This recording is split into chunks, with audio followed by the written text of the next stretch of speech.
সকলকে জয় যিশু। ধন্যবাদ। ঈশ্বরের আশীর্বাদ অনুগ্রহ। আজকে হচ্ছে বৃহস্পতিবার। ঈশ্বর যেন সকলকে আশীর্বাদ করে। প্রভু যিশু তিনি একমাত্র মুক্তিদাতা, তিনি একমাত্র পন্থদাতা। পৃথিবীতে আমাদের জন্য তিনি একমাত্র এসেছিলেন পৃথিবীতে। প্রভু যিশু ছাড়া এই পৃথিবীতে আর কেউ নেই। আমি জানি সকলে যে আমি যে এই লাইভটা করছি, এই লাইভটা যেন সকলে যেন প্রভু যিশুকে যেন বিশ্বাস করে। কেন প্রভু যিশু তিনি একমাত্র মুক্তিদাতা। এই পৃথিবীতে তিনি এসেছিলেন। আজকে যে সাল, আজকে যে তারিখ, এই যে আজকের তারিখ, এই তারিখ হচ্ছে প্রভু যিশু এসেছিলেন বলেই তারিখ গণনা হয়েছিল।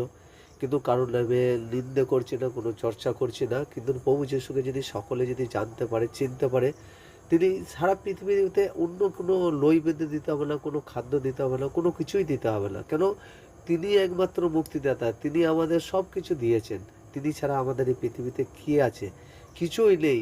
আমরা কয়েকদিনের জন্য এসেছি তার গুণগান গাইতে, তার আরাধনা করতে। আমরা যদি সকলে যদি জানতে পারি, চিনতে পারি, তাহলে প্রভু যিশু ছাড়া যদি আমরা যদি অন্য কাউকে যদি ভালোবাসি, কিন্তু প্রভু যিশু কী কারণে দিয়ে এসেছিলেন?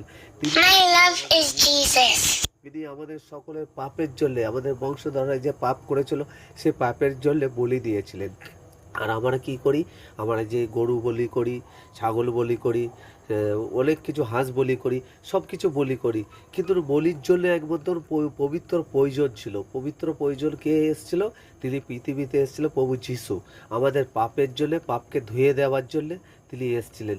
কেন? একটা মানুষের জন্য মানুষের প্রয়োজন আছে, মানুষেরইকে বলি হতে হবে। কিন্তু এই বলি হয়েছিল কি? মানুষকে যে নিয়ম কানুন করে গিয়েছিল যে একটা মানুষে যদি পাপ করে সেই পাপের ভাগ্য কি করতে হবে, পরিবর্তন কি দিতে হবে? একটা ছাগলকে বলি দিলে সেই বলি দিয়ে কি আমাদের পাপ মোচন হবে?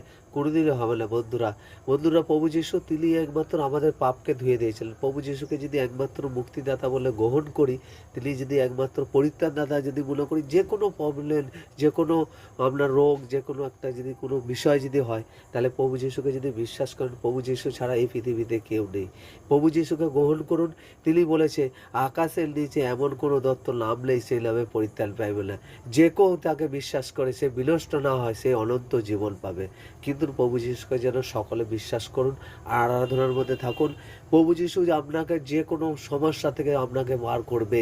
প্রভু যিশুর নামে যদি আপনি প্রার্থনা করেন, আপনি যে কোনো প্রভু যিশুর নামে যদি তুমি আরাধনা করেন, প্রভু যিশুর নাম করে যদি আপনার রোগগ্রস্ত যদি থাকেন, কোনো ভারগ্রস্ত থাকেন, আপনি প্রভু যিশুকে বিশ্বাস করবেন, আপনি আরাধনার মধ্যে যেন থাকতে পারে।